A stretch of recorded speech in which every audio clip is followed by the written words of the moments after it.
புதுக்கோட்டை சட்டமன்ற தேர்தல் நடந்துட்டு இருக்கக்கூடிய நேரத்துல கேம்பெயின் எல்லாம் போயிட்டு இருந்தாங்க. எல்லா வேட்பாளர்களும் கேம்பெயின் தீவிரமா பண்ணிட்டு இருந்தாங்க. அப்படி சாத்தூரினுடைய வேட்பாளர், திமுகவினுடைய வேட்பாளர் கடற்கரை ராஜ் அவர்களும் கேம்பெயின்ல ஈடுபட்டுட்டு இருந்தாங்க. ராஜபாளையம்ல அவர் கேம்பெயின்ல ஈடுபட்டுட்டு இருக்கும்போது, அவர் வீட்ல பீரோல இருந்த கிட்டத்தட்ட 122 சவரன் நகை திருட்டு போயிருச்சு அப்படின்ற செய்தி வெளிவந்து பெரிய சர்ச்சையை ஏற்படுத்தியிருந்தது. என்னடா இது, ஒரு திமுகவினுடைய வேட்பாளர் வீட்டிலேயே திருடிறாங்களா?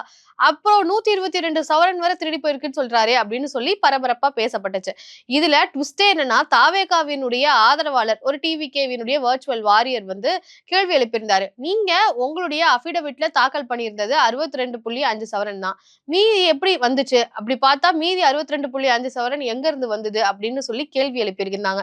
இது தாவேகாவினுடைய வர்ச்சுவல் வாரியர்ஸ்க்கு ஒண்ணுமே தெரியாதுன்னு சொல்லிட்டு இருந்தவங்களுக்கு அபிடவிட் வரைக்கும் அலசி ஆராயக்கூடியவங்க நாங்க அப்படின்ற மாதிரி அந்த ஒரு சம்பவம் பேசப்பட்டுச்சு. அத பெரிய அளவுல இப்படி கடற்கரை ராஜ் அவர்கள் எப்படி அபிடவிட்ல இவ்வளவு இருக்கு, ஆனா வீட்டுல 122 சவரன் காணோம்னு சொல்லியிருக்கிறாரே அப்படின்ற கேள்வி எல்லாம் அந்த டைம்ல எழுப்பப்பட்டுச்சு. இந்த சம்பவம் எப்ப நடந்துச்சுன்னு பாத்தீங்கன்னா, ஏப்ரல் 13ஆம் தேதி நடக்குது. இப்போ அதற்குடைய ஒரு விடை கிடைச்சிருக்கு அப்படின்னு சொல்லலாம். யாரு திருடுனா 122 சவரனுக்கு அவர் பதில் சொன்னாரா இல்லையா அப்படின்றது இரண்டாவதாக இருந்தாலும், இப்போ அந்த சம்பவத்தினுடைய பின்னணி என்ன? ஒரு திமுக வேட்பாளருடைய வீட்டிலே போய் திருடுறாங்கன்னா அப்படிப்பட்ட நபர் யார் அப்படின்ற அளவுக்கு ஒரு கேள்வி வருது இல்லையா?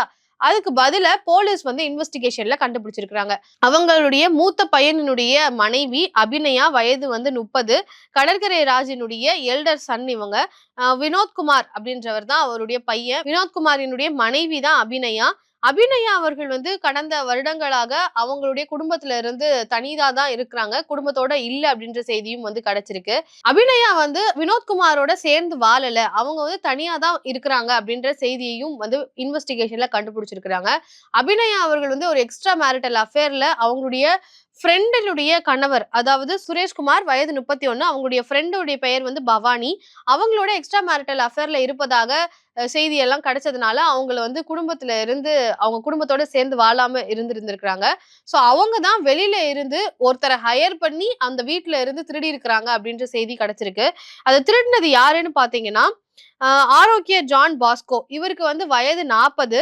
சாத்தூர் ஜுடிஷியல் மேஜிஸ்ட்ரேட்ல ஏப்ரல் 24ஆம் தேதி அவரை ஒப்படைச்சிருக்கிறாங்க. என்னென்ன பண்ணிருக்காரு அப்படின்றத ரிப்போர்ட் பண்ணிருக்காங்க காவல்துறை. 13 சம்பவம் நடந்திருக்கு. 24 அவரை மேஜிஸ்ட்ரேட் கிட்ட ஒப்படைச்சிருக்காங்க. என்னன்னா, இவர் தான் கன்ஃபஸ் பண்ணிருக்காரு. நான் தான் அந்த கிரைம் பண்ணேன் அப்படின்றத கன்ஃபஸே பண்ணிட்டாரு. இவர் மேல பெண்டிங்கா 44 கிரிமினல் கேசஸ் இருக்கு. மர்டர் கேஸ், ராபரி, ரேப்னு எல்லா வகையான கிரிமினல் கேசஸும் இருக்கக்கூடிய ஒரு நபர் தான் இந்த பாஸ்கோ. இவரை ஹையர் பண்ணி நீங்க எங்களோட வீட்டுல போய் 122 சவரன் அங்க பீரோல இருக்கு, அதை திருடிட்டு எங்க கிட்ட தரணும் அப்படின்னு சொல்லி அபிநயா அவர்கள், அதே மாதிரி அவங்க ஃப்ரெண்டுடைய ஹஸ்பண்ட், அவங்க ஃப்ரெண்ட் 3 பேரும் சேர்ந்து இவரை ஹையர் பண்ணி அவங்க வீட்டுல போய் திருட வச்சிருக்காங்க. இந்த திருட்டு சம்பவம் அப்போ கடற்கரை ராஜ் ராஜபாளையத்துல கேம்பெயின் பண்ணிட்டு இருந்திருக்கிறாரு. இப்போ வீட்டுல 122 சவரன் இருக்கு, பீரோல தான் இருக்கு அப்படின்ற அந்த தகவலை கொடுத்தது யாருன்னா, கடற்கரை ராஜினுடைய இன்னொரு பையன் அப்படின்ற மாதிரியும் செய்தி கிடைச்சிருக்கு. சோ இதுல இப்போ இந்த 3வது நபராக வேற யாரோ ஒருத்தர் இருக்கிறாங்க. இந்த 3 பேரையும் தாண்டி இன்னொருத்தர் இருக்கிறாங்க அப்படின்ற ஒரு கோணத்துல போலீஸ் ஆபீசர்ஸ் எல்லாரும் இன்வெஸ்டிகேஷனை இன்னும் பண்ணிட்டு தான் இருக்கிறாங்க. யார் அந்த நபர் அப்படின்றதையும் தேடிட்டு இருக்கிறாங்க. போஸ்கோவோட சேர்த்து அபிநயா, சுரேஷ்குமார், அதே மாதிரி பவானி, அவங்க 3 பேரையுமே காவல்துறை கைது பண்ணிருக்கிறாங்க.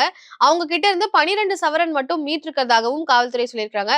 மீதி நகை எங்க போச்சு அப்படின்ற கோணத்திலையும் விசாரணையானது போயிட்டு இருக்கு. சோ இந்த ஒரு சம்பவத்துக்கு பின்னாடி இப்படிப்பட்ட ஒரு ஃபேமிலி ஹிஸ்டரியில தான் இந்த நகை திருட்டு போயிருக்கு. சோ திமுகவினுடைய வேட்பாளர் வீட்டுல கேம்பெயின் டைம்ல திருட்டு போனது அப்படின்றது ஒரு பேசும் பொருளாக இருந்த பட்சத்துல அதுல டிவிகேவியன்ஸ் கேட்ட கேள்விகள் இதெல்லாம் ஒரு பேசும் பொருளா இருந்தது. சோ இப்போ அதுக்கான ஒரு விடை கிடைச்சிருக்கு. சோ இந்த ஒரு விஷயத்தை பத்தி உங்களுடைய பார்வை என்ன அப்படின்றத கமெண்ட்ல பதிவு பண்ணுங்க. நன்றி.